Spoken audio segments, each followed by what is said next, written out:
Buenas tardes a todos. Mi nombre es Isabel Chaquirián y soy la decana de la Facultad de Ciencias Empresariales de la Universidad Católica del Uruguay. Les doy la bienvenida a Consensos, el espacio del Observatorio de la Coyuntura Económica, donde invitamos a referentes de los distintos partidos políticos para hablar de algún tema relevante de la economía de nuestro país, donde precisamos consensos.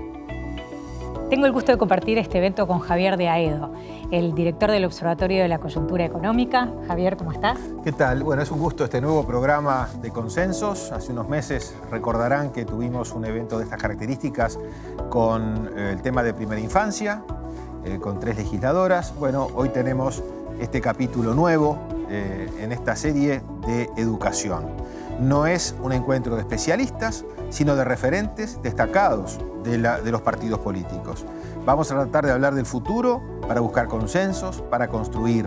No viene al caso ver quién hizo algo, quién no lo hizo, pasarse cuentas. Es mirar hacia adelante.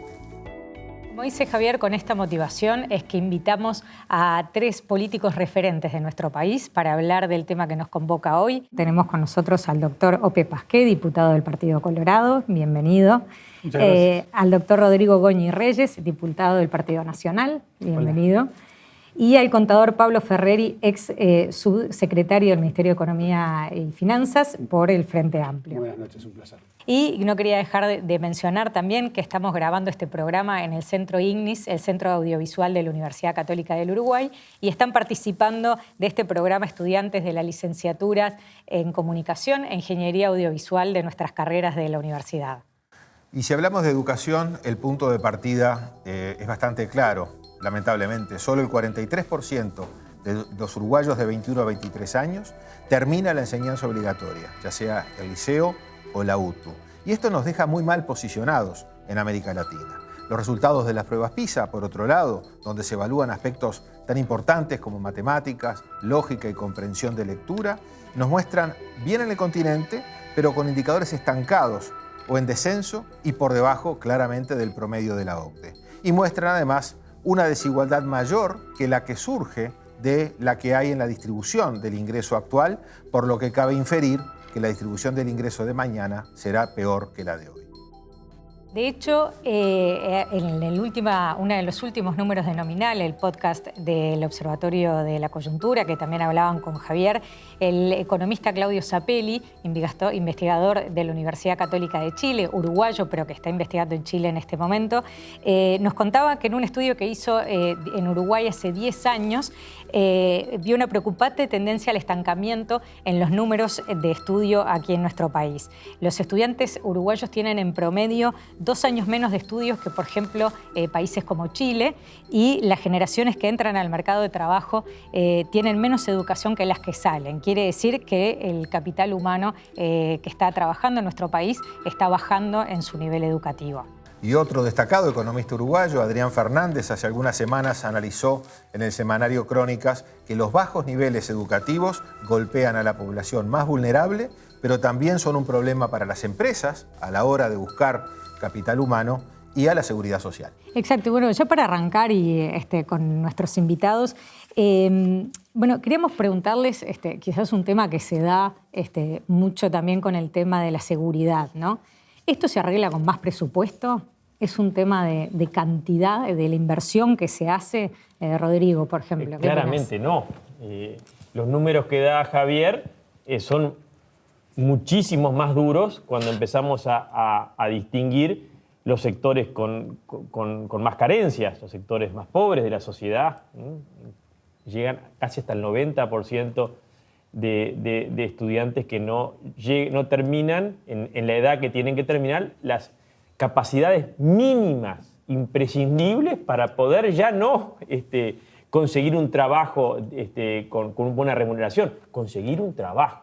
Tenemos que hablar de crisis, y cuando hablamos de crisis no hablamos de una partecita, ¿no? De un sector de la educación que no podemos decir que sea en el tema de la gestión solamente, ni en la metodología solamente, ni en la formación docente. Es todas las áreas que Edu21 ha diagnosticado muy bien, y uno puede decir, está el diagnóstico solo. No. Los diagnósticos necesitan tomar conciencia, encarnar en el sistema político y en el sistema natural de toda la sociedad, y por supuesto después tener el coraje, porque en Uruguay los cambios implican mucho coraje, además de un enorme esfuerzo, para llevarlos a cabo. Así que hablemos de crisis, y por supuesto cuando hablamos de crisis, hablamos que hay que encarar todas las dimensiones que están en crisis.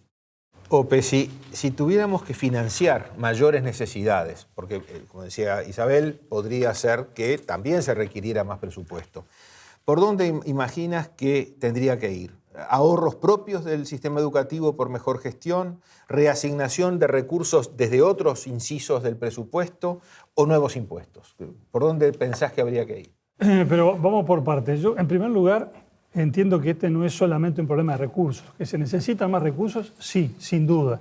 Pero no es solo un problema de recursos, como quedó demostrado empíricamente con los gobiernos del Frente, que le asignaron más recursos a la educación. Había sido una promesa electoral del Frente, cumplió con la promesa, hubo un esfuerzo importante para darle más recursos a la educación, pero no hubo las mejoras que todos esperábamos. O sea, no es solo un problema de recursos. Perfecto. Y entonces el diseño cabal de la reforma educativa que nos atraiga y nos educa a todos, todavía está por hacerse. Si logramos plasmar eso, ponernos de acuerdo, decir, esta es la reforma educativa que queremos, yo creo que toda la sociedad va a entender que se haga un gran esfuerzo para financiar eso, ya sea reasignando partidas presupuestales, estableciendo nuevos impuestos, lo que fuere. Pero tenemos que ver el objetivo con claridad y convencernos de que es necesario alcanzarlo. Para mí este es el punto de partida de esto. Yo creo que no hay conciencia en la sociedad uruguaya de lo grave que es la situación en la educación.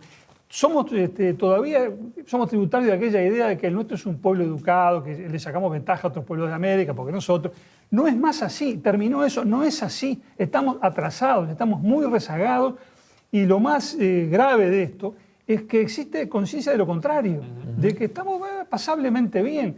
Y la gente que está peor, que es la de los estratos más humildes de la población, porque esto tiene un aspecto que es la inequidad de todo esto, ¿no?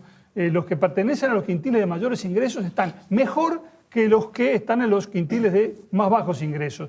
Y los que están peor son los que tienen menos herramientas para darse cuenta de lo mal que están, y por eso no le exigen a los partidos políticos, a todos, la reforma en la forma, digamos, perentoria y enérgica con que tendrían que exigirlo.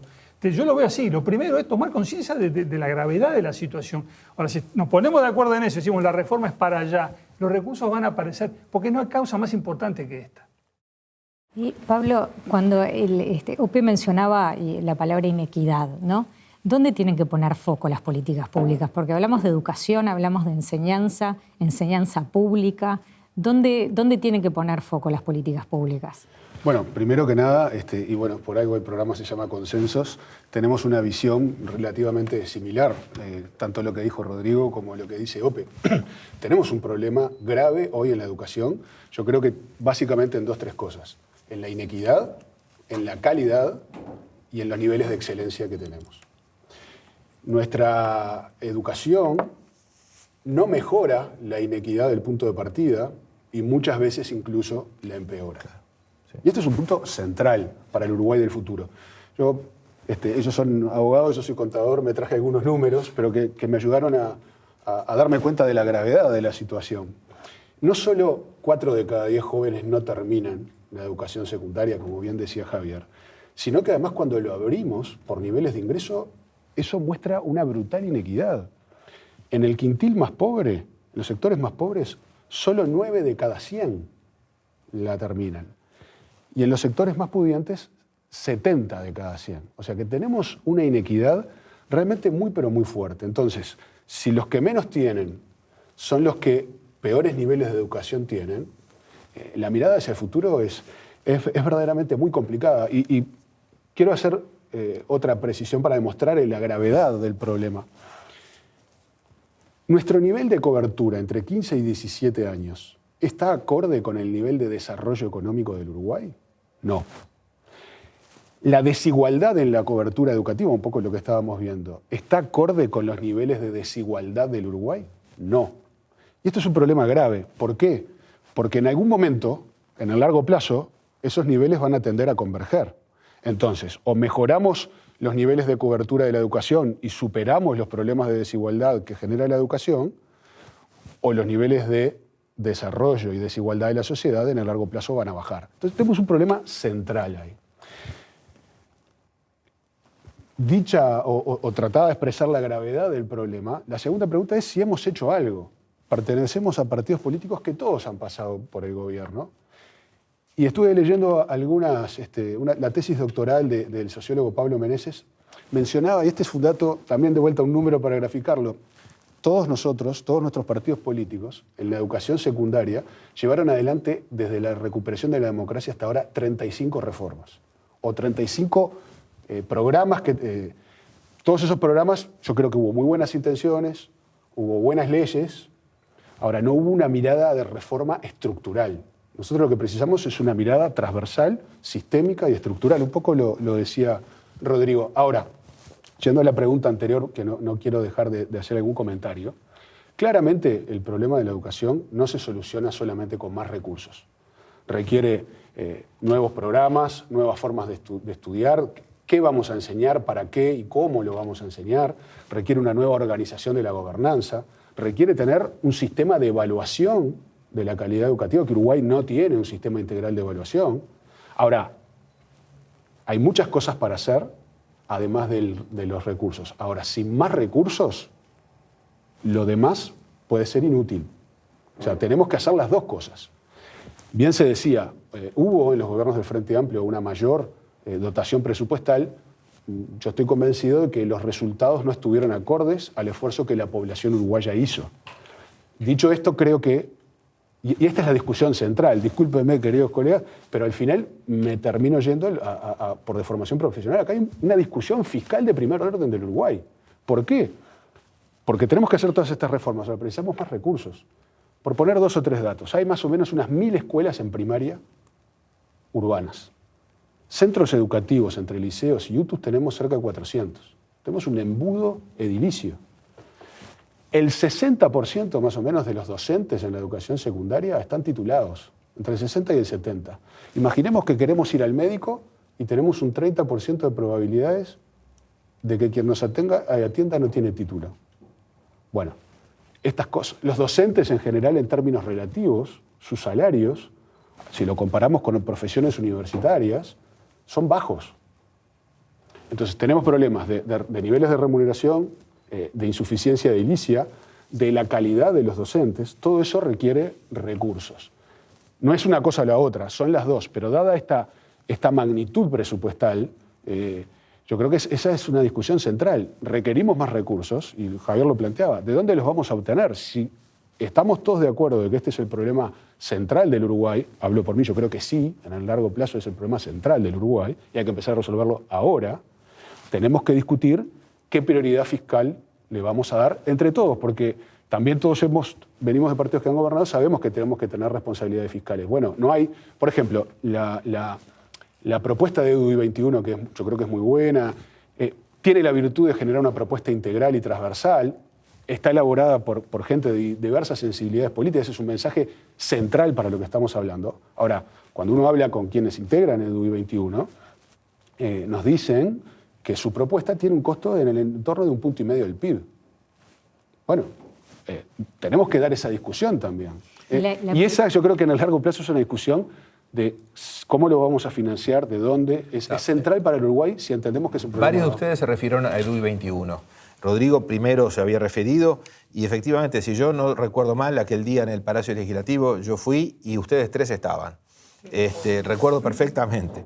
Entonces, no tenemos que convencerlos a ustedes de las bondades de esa propuesta. Ustedes de algún modo las acompañaron políticamente. Sin embargo, es como dice Pablo, cuesta 1,5 puntos del producto. ¿Será por eso que no hace carne, Rodrigo? ¿O qué se sabe de esas propuestas de EDUI 21 en la actual conducción de la enseñanza, tú que estás más cerca del gobierno? Es sintomático. El gobierno actual presenta un Plan Nacional de Educación, que es un compromiso, digamos, una obligación establecida en la legislación actual. En la LUC, si no me equivoco, el Plan Nacional de Educación. Está previsto en la LUC. Y se presenta el Plan Nacional de Educación, va el ministro con todo su equipo y no lo hemos tocado en el Parlamento. acá nuestra primer gran responsabilidad. Es decir, quedó allí presentado. Nosotros no hemos, ya, varios meses, yo creo que hace 5 o 6 meses que el ministro presentó. ¿Y sabes por qué digo esto? Porque en ese plan se compromete el gobierno, yo te diría que con el 80% de las medidas propuestas por Edu21. Desde la formación por competencias, toda una gran reforma curricular, los temas de gestión, sobre todo en los centros educativos, el fortalecimiento de la comunidad educativa, mejorar naturalmente la condición y ahí poder generar las condiciones o las posibilidades de que los docentes tengan la calidad universitaria. Todos temas reclamados por Edu21, muy importantes, de altísimo impacto, que están en ese plan presentado y que a mí me consta que se están implementando. Es decir, no solamente fueron presentados en un plan, sino que se están implementando, se están trabajando. Naturalmente de una envergadura enorme. Cuando uno mira, claro, en otros países nos mirarán un poco con desdén en el sentido de que para mí, cuando uno mira 700.000 estudiantes, es una enormidad. Y uno dice, ahí puede calibrar también, bueno, si los 700.000 jóvenes, niños, adolescentes y jóvenes que tenemos, que sin duda es todo lo que el Uruguay debería apostar. Con todo este plan que se juega la vida de esos 700.000 uruguayos, no lo hemos considerado en el Parlamento. Y también tenemos que decir que hay, y no me gusta, o no podemos esquivar acá, hay también una resistencia sindical casi que a cualquier cambio, no en este gobierno solo, ¿no? También cuando Edu21 presentó sus programas, al otro día ya estaban por temas absolutamente, me parece, marginales, ¿no? Así que hay un plan, me gustaría, y ahí yo me hago responsable, de que ese plan estuviera mucho más en el Parlamento. En Finlandia el plan curricular se vota en el Parlamento, porque lo que se quiere es discutirse y comprometerse acá. Acá, un plan nacional de educación con toda esta reforma se presentó y no lo hemos discutido. Asumo la responsabilidad. Y ahí, Ope, uno de los temas centrales de la propuesta de Edu21 va justamente por un tema que ustedes mencionaban, que es la gobernanza de la educación. ¿Qué considera? ¿La gobernanza de la educación tiene que ser, digamos, por representantes de distintos sectores de interés, como los docentes, estudiantes, padres o egresados, o tiene que ser representativo del cuerpo electoral? Primero, sobre Edu21. Creo que en su momento hicieron un aporte muy valioso a la discusión de las reformas necesarias. Mucha gente muy valiosa integra Edu21. Entre ellos el actual ministro de Educación y Cultura, Pablo da Silveira, fue parte de Edu21. Ahora, eso no quiere decir que el gobierno tenga que ceñirse a la directriz de Edu21. Toma lo que le parece adecuado, en fin, otras cosas no. Pero se está en sintonía, digamos, es decir, el espíritu se ha tomado. Segundo, decíamos anteriormente todos, coincidimos en que por un lado tenemos las ideas que es necesario poner en práctica y por otro lado los recursos que es necesario aplicar a la ejecución de esas ideas. Son las dos cosas. Pero nos falta un elemento en el medio, porque no son solo ideas ni solo recursos. Además necesitamos saber cómo van a actuar frente a esas propuestas de cambio, las que sean, los docentes, que los hemos visto en una actitud de enconada resistencia a cuanto cambio se ha propuesto en los últimos tiempos. Porque hubo resistencia enconada contra las reformas de Rama en su momento. Hubo resistencias muy fuertes también cuando el presidente Mujica convocó un acuerdo en materia educativa, se logró el acuerdo, hubo coincidencia de varios partidos y luego las cosas no se concretaron. Mujica llegó a referirse en términos muy duros a los sindicatos docentes. Y estamos viendo lo mismo ahora. Digo, pero episodios hay un montón. Recuerdo que en algún gobierno anterior, no sé si el segundo de Vázquez o el de Mujica, cuando Educación Secundaria quiso modificar el régimen en materia de elección de horas por los docentes, encontró esa resistencia enconada a la que me estoy refiriendo en 2 ocasiones, al punto tal de que finalmente renunció al cambio. Tiró la toalla. dijo, no vamos a insistir más con esto porque no se puede. O sea, no podemos cambiar el régimen de elección de horas y nos estamos planteando la gran reforma educativa. Hay un problema y forma parte, digamos, del paisaje y tenemos que tenerlo en cuenta. Ahora, en cuanto a la gobernanza, yo creo que en líneas generales la que existe hoy con la LUC es correcta y me parece muy bien que haya una definición de política educativa nacional que tiene que salir del Poder Ejecutivo para luego ser implementada y puesta en práctica por los entes autónomos de la enseñanza en ejercicio de esa autonomía que es para aplicar los lineamientos de política general, pero no para sustituirse a las autoridades elegidas por el pueblo en la definición de esas grandes líneas de política general. Yo creo que cuando la gente vota, tiene derecho a votar también por la educación que quiere para sus hijos. Y eso se hace posible en la medida en que el partido político, el candidato que va a hablar con la gente en una campaña electoral le dice, mire, si me votan a mí yo voy a hacer esto porque la educación es muy importante. Bueno, que esas personas, si son elegidas, después puedan poner en práctica eso. Lineamientos generales, grandes definiciones de política. Luego, todo lo que sea la ejecución de eso entra en el campo de la autonomía. ¿Qué profesores, qué programas, qué horarios, qué métodos? Todo eso no es del poder político, pero decir hacia dónde vamos, me parece que sí.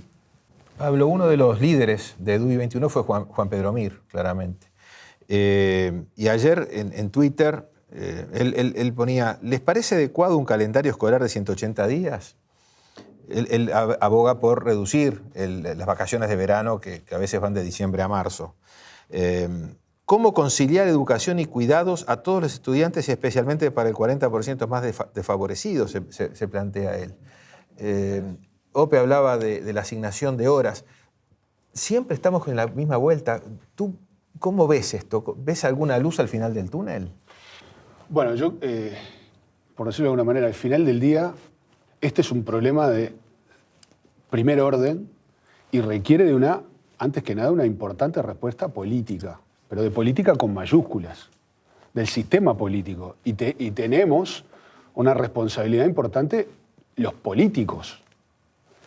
Yo lo decía en la intervención anterior, ha habido un montón de reformas o reformitas o micro reformas parciales, no ha habido una mirada transversal hasta el momento. Y yo creo que ahí, en el fondo, terminamos en una zona de relativo confort.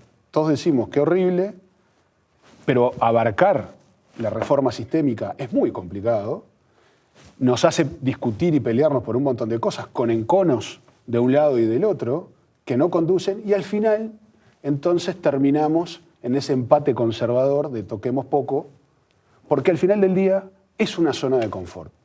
Entonces, hay que romper esa zona de confort. Eso yo creo que lo que requerimos es un plan, recursos, liderazgo político y social para hacerlo. No alcanza solamente con poder atar a un bloque político o al otro, hay que tener la capacidad y la voluntad de dialogar entre los bloques, pero además de convencer a los actores sociales. Y yo no lo he visto eso, todo ese conjunto de virtudes que habría que tener, no lo he visto en el largo plazo. Yo no quiero hablar de temas puntuales, sino en el largo plazo, no he visto que esas condiciones todavía estén dadas. Eso es quizá el debe más importante del sistema político. Y creo que hay, por decirlo, por fijar dos andariveles o dos extremos, hay dos reformas que para mí son imposibles. Una reforma imposible es la puramente tecnocrática. Es decir, tengo una visión iluminada, sé lo que hay que hacer y me voy a llevar todo puesto por delante porque esto es lo que hay que hacer. Eso no funciona.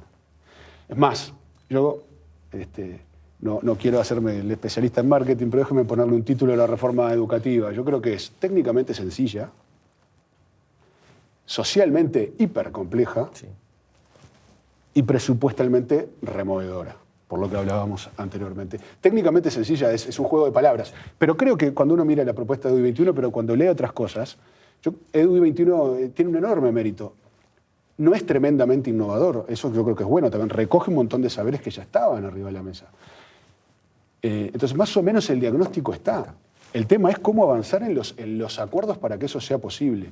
Entonces, esa reforma, la primera reforma imposible es la tecnocrática, donde yo creo que todos hemos cometido errores, porque es imposible hacer una reforma sin incluir a los que después de todos los días van a hacer esa reforma viable, que son los docentes. Desde expresiones como la del presidente Mujica en su momento, y disculpen la expresión, pero bueno, a los sindicatos docentes tenemos que hacerlos mierda, o las expresiones del actual ministro de los docentes proponen un esquema soviético, yo solamente el efecto de graficar, no colaboran en generar ese clima, como desde el lado de los sindicatos. Yo creo que hay un debe importante también. He visto críticas, en algunos casos las comparto, en otras no, pero no he visto una proposición alternativa integral, como me gustaría que eso ocurra. Entonces, creo que ahí tenemos mucho trabajo para hacer desde el sistema político para quebrar esa inercia y salir lo que de alguna forma termina siendo ese empate conservador que es una zona de confort. Rodrigo, Sí, porque cuando hablábamos de la complejidad social para llevar adelante estos cambios, a veces solamente pensamos, ¿y por qué era así? Creo que hasta ahora era así, lo que pueden, los docentes. Y en su caso, la resistencia mayor venía por los sindicatos, los docentes. Porque uno tiene como político decir cómo implemento.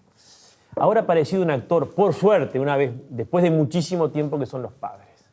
Porque en esta pandemia, que también ha traído enormes aprendizajes, los padres nos dimos cuenta de muchas cosas que las teníamos medio al costado. Y creo que los padres hemos tomado mucho más involucramiento, nos hemos involucrado mucho más porque nuestros hijos han estado en casa y hemos tenido que ser parte de ese aprendizaje. También hemos valorado y hemos tenido un mayor relacionamiento con los docentes. Y ahí se genera una oportunidad, que por supuesto no solo la digo yo, lo dicen todos los expertos. Sobre todo más que los expertos, los dicen los maestros y los docentes y los directores, cómo se ha potencializado esa fuerza, esa participación de los padres, porque una vez que tomaron contacto con el enorme desafío, porque sin duda estamos hablando de una educación totalmente distinta a la que tuvimos nosotros, por lo menos yo, ¿no? Ope y Pablo son más jóvenes que yo, pero es totalmente distinta.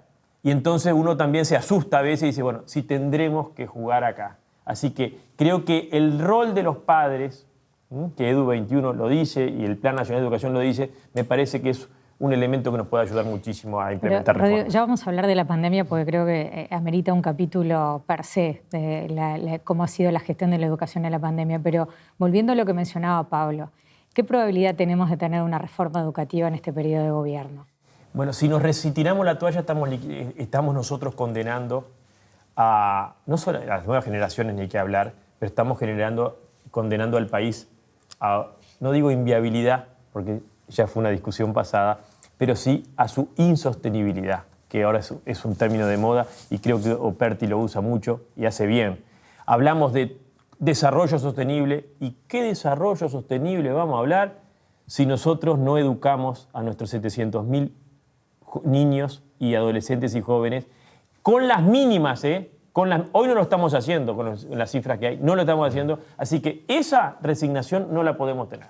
Tenemos que dar la batalla. Yo no dejo de pensar todos los días, creo que todos los políticos lo hacemos, de cómo lograr, o por lo menos los que estamos en el gobierno ahora, que tenemos el deber, digamos, de implementar estas reformas que se están en marcha, cómo hacer para convencer, ¿no? De la mejor manera posible a los docentes y también ahora a los dos padres. Hablaban de la pandemia. Sí, sí, por supuesto. Digo, si la educación no mejora, vamos a tener problemas de desarrollo sostenible, problemas económicos, en la economía del conocimiento. Seguridad social. Pero vamos a tener problemas democráticos. Claro. Sin educación no hay ciudadanía.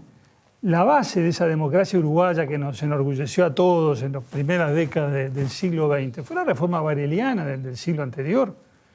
Si hoy la educación no está a la altura de los tiempos, eso va a tener repercusiones sí o sí en el proceso democrático. En este tiempo de redes sociales, de fake news, de todas esas cosas que pasan, de candidaturas que irrumpen en un sistema político determinado, pensemos en Estados Unidos si no queremos complicarnos con cosas más próximas, pero digo, candidaturas que irrumpen simplemente con una gran billetera. ¿Cómo esperamos que el ciudadano común se enfrente a eso y razone y elija bien si no está educado? Entonces, lo que estamos poniendo en juego cuando no hacemos las reformas necesarias en la educación no es solo, digamos, la vida personal del que va a tener una vida más pobre si no es educado, que eso es evidente. La educación, las luces mejoran la experiencia de la vida, es así.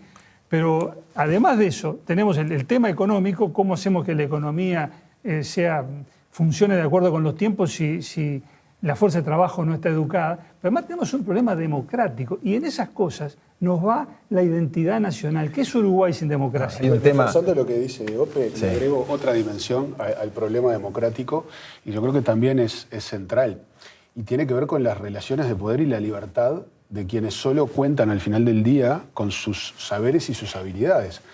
Vamos hacia un mundo, y la pandemia, bueno, lo hablaremos después, pero lo aceleró enormemente, de una digitalización y una robotización de decenas de millones de puestos de trabajo en el mundo, de centenas de millones de puestos de trabajo en el mundo. Claramente los primeros en automatizarse van a ser los más repetitivos, que son los que hacen los que tienen menos niveles educativos. Entonces, si vamos hacia allí y cada vez con peores niveles educativos, esos trabajadores al final del día van a tener mucho menos libertad y mucho menos capacidad de influir en la sociedad, porque su saber, su escaso saber no va a ser necesario. Entonces tenemos ahí también un problema enorme. Y hablando de inequidades, Ope, había en su momento el Partido Colorado, Ernesto Talvi había mencionado esa propuesta de los 136 liceos públicos modelo. ¿Sigue en agenda esa idea? Serán 60 en este periodo de gobierno, los centros María Espínola. El presupuesto no da para más, hay dificultades fiscales que todos conocemos, pero habrá, al cabo de este periodo, esperamos nosotros, 60 liceos María Espínola, que serán los liceos modelo que queríamos construir. No alcanza con eso, lo tenemos clarísimo, pero es lo que podemos hacer. Es el inicio del camino, en definitiva, es un inicio. Es un inicio, al principio quieren Es las como cosas. lo del CAIF con la primera infancia. Bueno, los recursos dan para avanzar de a poco, pero la cosa es avanzar. Hay otras formas también que van de ampliar, como se dice, el tiempo y el espacio. La digitalización lo permite, ¿no? Que me parece que ahí hay un gran camino que ya no tiene el límite lo edilicio, ¿no? Y se está probando y creo que por ahí va la cosa. A raíz de la pandemia, que ya estuvo sobrevolando en los minutos anteriores, ¿qué impresión tienen acerca del desempeño de la enseñanza pública en oportunidad de esta situación que vivimos? ¿Cómo jugaron el acceso a Internet y el plan Ceibal, Pablo? ¿Cómo viste eso?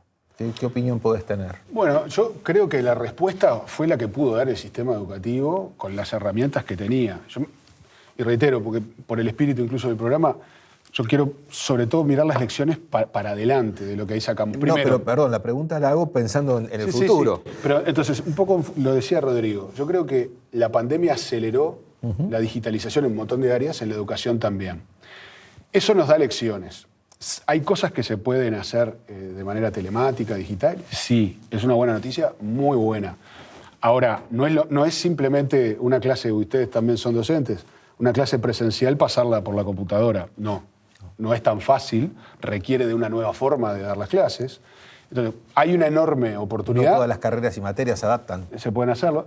Pero además, para el mundo cambiante y tan desafiante que vamos a tener, los liceos dejan de ser solamente un lugar donde recogemos contenidos y pasan a ser también un centro de primer orden en materia de socialización para adquirir esas habilidades y competencias. Entonces, sí, hay muchas cosas que podemos aprovechar de la tecnología, tenemos que hacerlo, el plan Ceibal creo que marca un hito central en ello, sobre el cual construir otros pasos, pero seguimos requiriendo de espacios físicos en los cuales lograr esas habilidades blandas que muchas veces van a ser incluso más necesarias que los conocimientos. Igual, noto que a veces en la discusión se da una falsa oposición entre contenidos y habilidades y competencias, como que bueno, ahora solo importan las competencias y los contenidos no. Yo creo que eso es un error. Las competencias al final del día es la capacidad de utilizar de forma correcta los conocimientos, aplicarlos a un determinado problema, a una determinada situación. Bueno, pero entonces no puedo tener esa capacidad si no tengo conocimientos mínimos. Hay que hacer conjugar las dos cosas. Y ahí, Rodrigo, ¿cómo te parece que estamos parados hoy en nuestro país a nivel educativo? Porque bueno, la pandemia ha hecho que los niños aprendan a desarrollar, a manejar mejor el Zoom, un poco más algunas herramientas informáticas, pero bueno, la realidad, Pablo lo mencionaba hoy más temprano, se nos viene un mundo tecnológico mucho más avanzado, pero por otro lado también mencionaba esta necesidad de las habilidades blandas o esta también inteligencia emocional que se requiere en el futuro. Entonces, en esos dos aspectos, ¿cómo estamos parados hoy en día en la educación en nuestro país?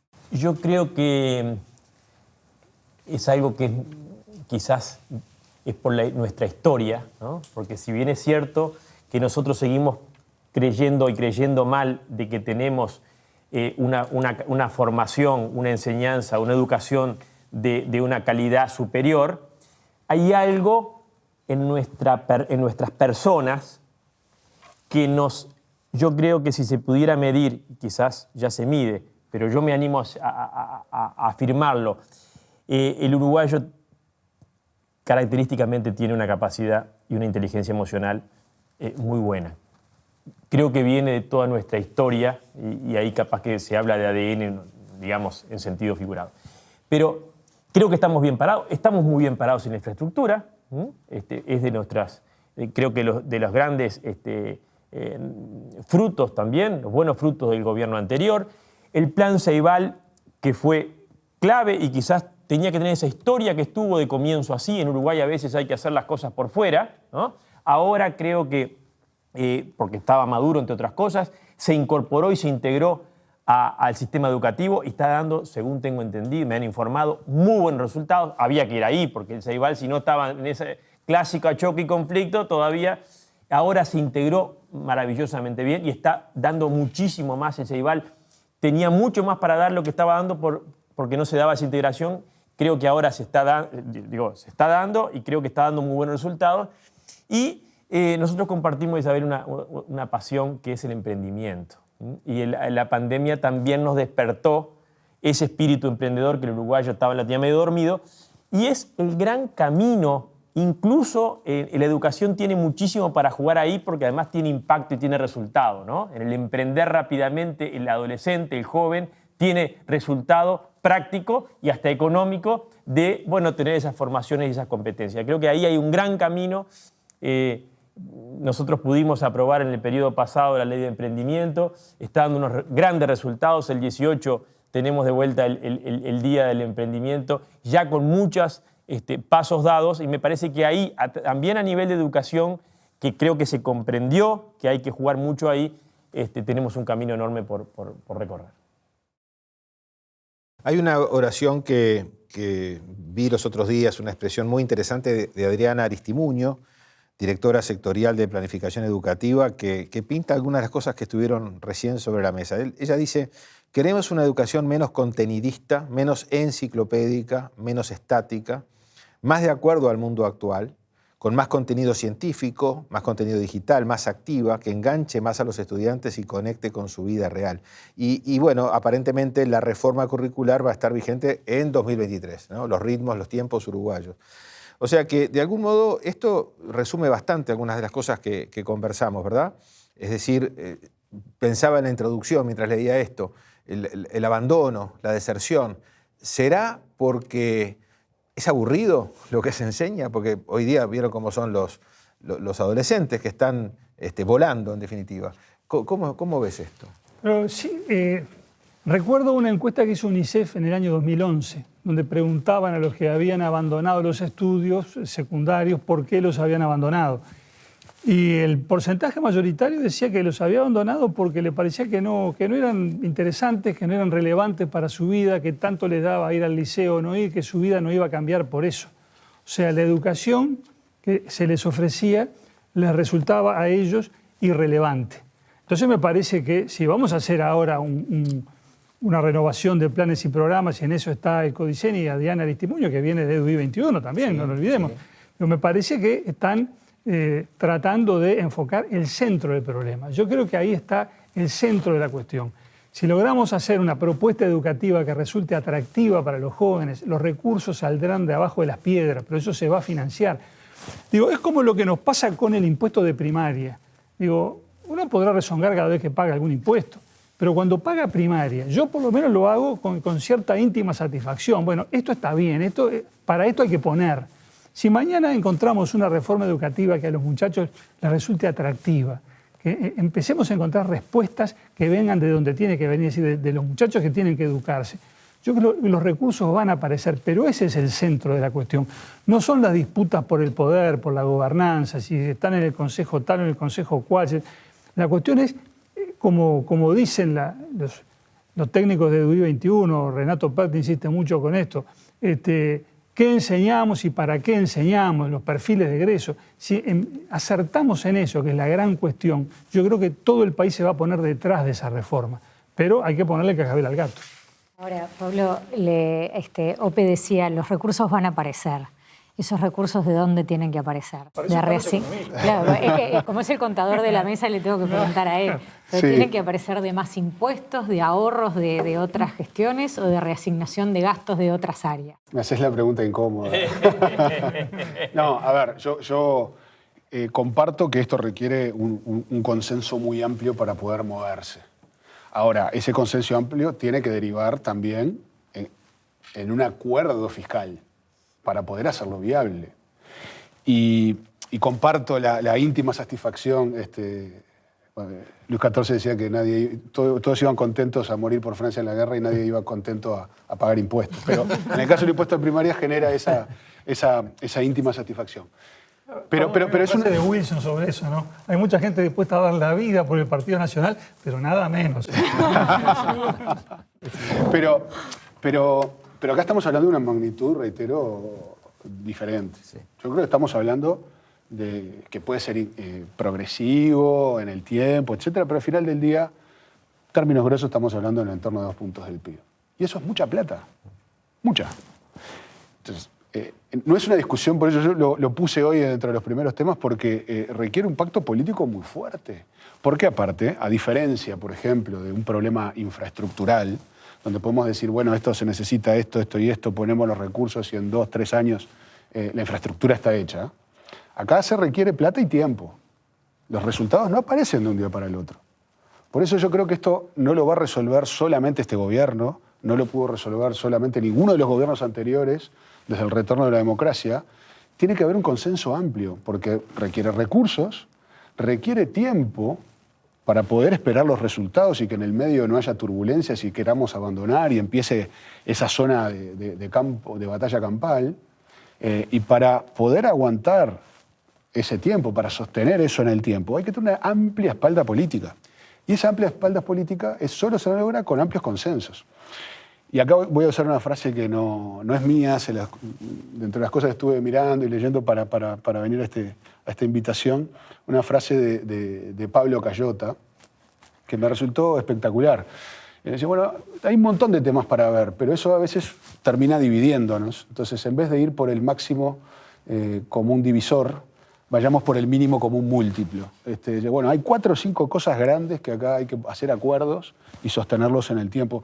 Cuando uno mira las reformas exitosas en otros países, que han habido ejemplos buenos, hay esperanzas de poder hacerlo, incluso de países cuyos niveles de desarrollo relativo no son muy superiores al de Uruguay, el caso de Chile, o hay algunas reformas interesantes en México también, en algunas áreas, etc.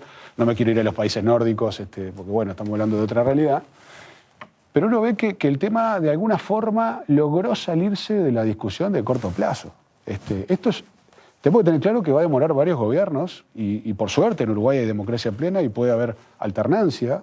Entonces tenemos que saber que esto lo puede empezar un gobierno y los frutos aparecerán en el siguiente o en otros siguientes que pueden ser de otro color político. Entonces hay que buscar ese mínimo común. Bueno, tenemos ejemplos de políticas de país que han atravesado los gobiernos, la baja de la inflación, que lleva ya 6 gobiernos de los 3 partidos, la política de deuda pública, en fin, hay muchas cosas. Los invitaría, en el orden que han ido hablando, a un minuto final de balance, de reflexiones. ¿Qué les dejó esta discusión? ¿Están satisfechos?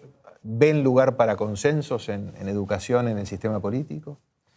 A mí esta reflexión me empuja a darle más espacio en el Parlamento. Concretamente, salgo de acá y voy a proponer que el plan de educación, que es ya una propuesta concreta que se está tratando de implementar, la discutamos, la apoyemos en el Parlamento. Necesitamos que el Parlamento esté mucho más activo. Y, por supuesto, no hay tema más importante que la educación. Y, lamentablemente, ahí asumo, porque por algo hay que empezar, un debe y una deuda desde mi rol de legislador y representante ciudadano con este tema que me comprometo a revertir. Yo creo que lo primero que necesitamos es un gran sinceramiento. donde nos reconozcamos recíprocamente que en materia de educación las cosas no están bien, que tenemos un problema. Y llegar con ese mensaje a los sectores más humildes de la población, que son los que tienen el problema mayor y los que quizás tienen menos conciencia de él. Es ahí donde primero tenemos que llegar y explicar, así como estamos mal. Y a partir de ahí encarar la reforma con ese espíritu que señalaba Pablo recién. Seamos conscientes de que esto no lo hace solamente un gobierno ni en un periodo, que se requieren acuerdos que duren. Nos hemos podido poner de acuerdo para la inflación, como decía Javier recién, para la política forestal. También, seguro. Para la seguridad social, que fue objeto de una reforma muy importante a mediados de los 90, después se criticó mucho, se habló mucho, pero seguimos con lo mismo hasta hoy. Y vamos a ver cómo nos va con la próxima reforma. Pero digo, hasta ahora hemos tenido un acuerdo en líneas generales que ha funcionado. Digo, no puede ser menos en materia educativa. Es la gran prioridad nacional. Tenemos problemas de repente que nos queman más, nos surgen más, la delincuencia, por ejemplo. Sube una escalada de la delincuencia y nos golpean la puerta inmediatamente. ¿Qué van a hacer con esto? En fin, la educación no tiene esas características, pero es un proceso de mediano y largo plazo que si no lo encaramos bien, disuelve la identidad nacional, porque necesitamos educación para la economía, pero también educación para la democracia. Eso es lo que nos estamos jugando. ¿Pablo? Sí, yo creo que tenemos que, sí o sí, buscar acuerdos mínimos que permitan empezar a viabilizar un proceso. Y tiene que ser entendido de esa forma. Acá no hay magos, no hay jugadores únicos. Disculpa, Isabel, no hay un Facu Torres que pueda resolver el problema. Esto se resuelve con la sociedad en su conjunto trabajando. Y pasa por reconocer esas cosas, esas 3 o 4 cosas básicas mínimas. Tenemos un enorme problema, pero sobre todo determina el futuro del Uruguay. No determinará la viabilidad o inviabilidad, como decía Rodrigo, pero sí nos condena a la mediocridad si no lo damos vuelta. Nos condena a la mediocridad. Y creo que ninguno de los que estamos acá quiere vivir en un país mediocre. Creemos y confiamos que Uruguay tiene la capacidad de ser un país de primera. Ahora, con esta realidad es imposible.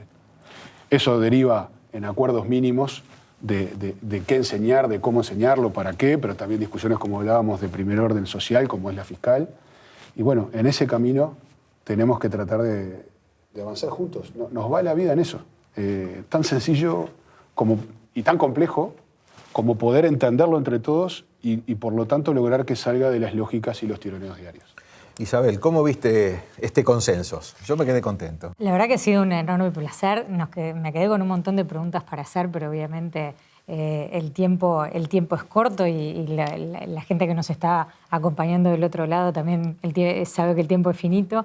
De nuestro lado solamente agradecerles. Realmente ha sido un verdadero placer escucharlos a los tres.